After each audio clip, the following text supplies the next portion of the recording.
এখনও জ্ঞান ফেরেনি মাগুরায় ধর্ষণের শিকার ৮ বছরের শিশুর। গুরুতর অবস্থায় তাকে ঢাকা মেডিকেলের পিআইসিইউতে ভর্তি করা হয়েছে। এই ঘটনায় শিশুটির বোনের অভিযুক্ত শ্বশুর হিটু শেখ সহ দুজনকে গ্রেফতার করা হয়েছে। এই মুহূর্তে ঢাকা মেডিকেলে আছেন সহকর্মী ধ্রুব ব্যানার্জি। সবশেষ অবস্থা জানতে সরাসরি যাচ্ছি তার কাছে। ধ্রুব, মাগুরায় ধর্ষণের শিকার শিশুটির এখন পর্যন্ত কিন্তু জ্ঞান ফেরেনি।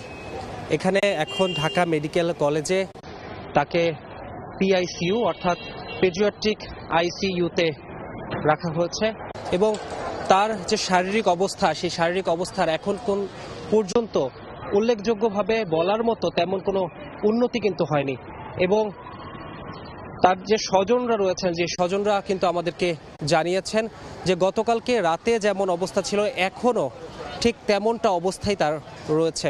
অর্থাৎ এখন পর্যন্ত তার জ্ঞান ফেরেনি এবং তার যে অবস্থা, তারা চিকিৎসকদের সঙ্গে কথা বলে তার স্বজনরা আমাদেরকে জানিয়েছেন যে তার যে অবস্থা সেটা অল্প একটু উন্নতির দিকে গেলেও এখন পর্যন্ত যে স্বাভাবিক প্রক্রিয়া, অর্থাৎ পুরো শরীরের যে স্বাভাবিক প্রক্রিয়া, সেটা কিন্তু এখন পর্যন্ত কোনো স্থিতিশীল অবস্থায় এখন পর্যন্ত আসেনি।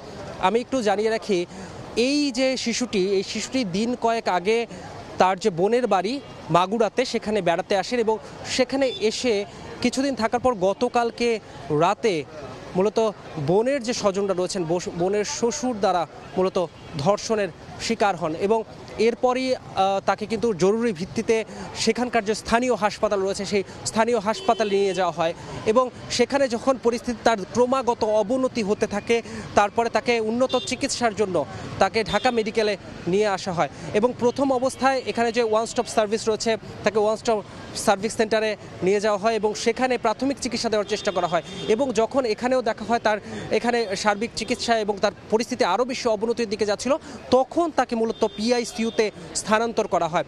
আমরা এখানকার তাদের স্বজনদের দেখেছি পিআইসিইউর সামনে তারা ভিড় করে আছেন এবং যে শিশুটি রয়েছে তার মায়ের সঙ্গেও আমরা কথা বলেছি। তার মা কিন্তু বারবার এই কান্নায় ভেঙে পড়ছিলেন এবং বলছিলেন যে এমন ঘটনা যাতে পুনরাবৃত্তি না হয় তার জন্য এই ঘটনাটি যে ঘটেছে এর সঙ্গে যারা জড়িত আছেন তারা কিন্তু দৃষ্টান্তমূলক শাস্তি চেয়েছেন।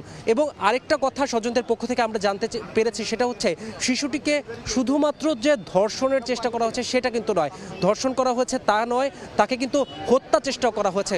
অর্থাৎ ধর্ষণের পর তাকে মেরে ফেলার যে চিন্তাটা সেটা কিন্তু তার মধ্যে আর কি যে ধর্ষক ছিল তার মধ্যে ছিল এবং পাশাপাশি শিশুটির যে বোন রয়েছে তাকে কিন্তু ঘরে আটকে নির্যাতন করা হয়েছে বলে স্বজনরা আমাদেরকে জানিয়েছেন। এই ছিল ঢাকা মেডিকেল কলেজের সামনে থেকে আমার কাছে সর্বশেষ।